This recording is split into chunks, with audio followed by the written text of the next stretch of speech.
din yan. Iba na yung mga ganun trip niya.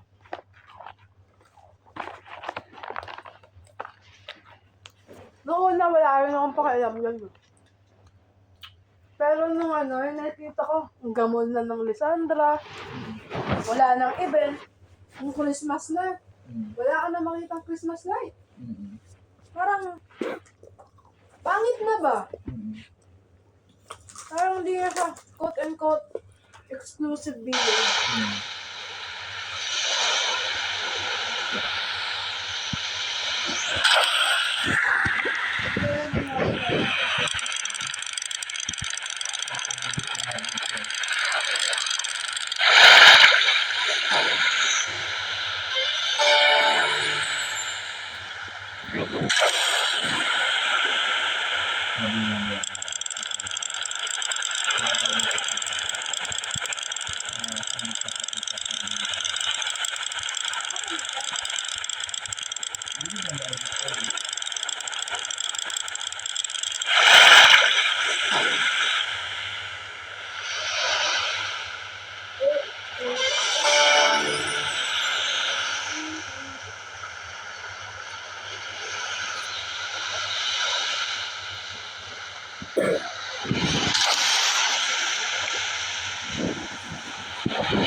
For 1 year na?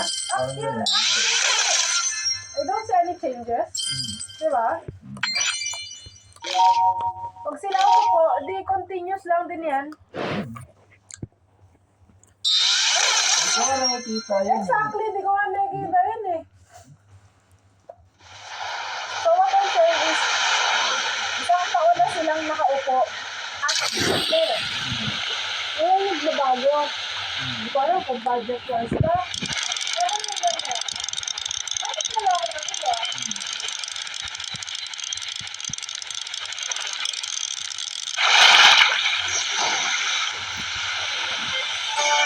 Dito ko nag-post yan si Pagano, sabihin patupad na rin yung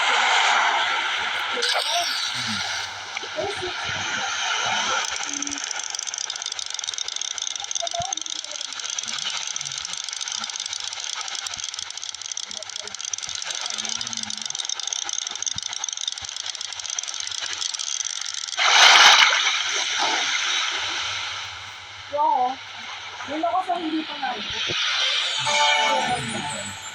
nga yung inaano nila sila.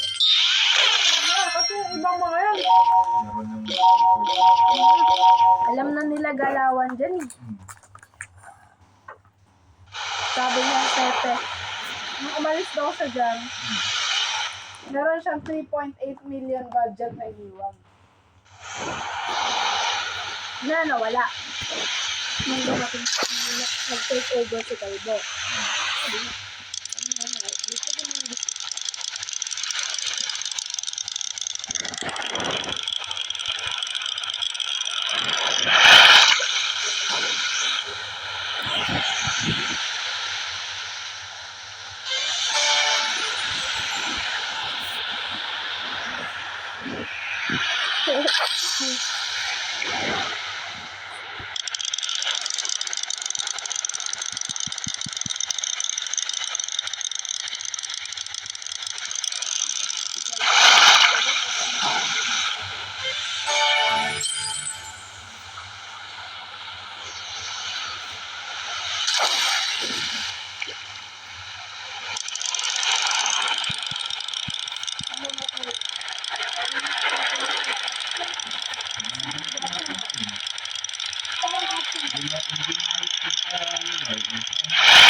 Hey, di ka din.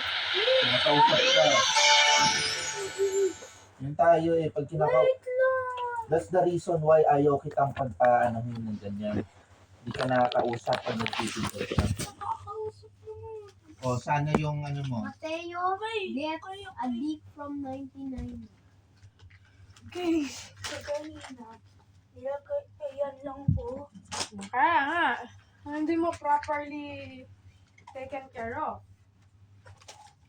Then,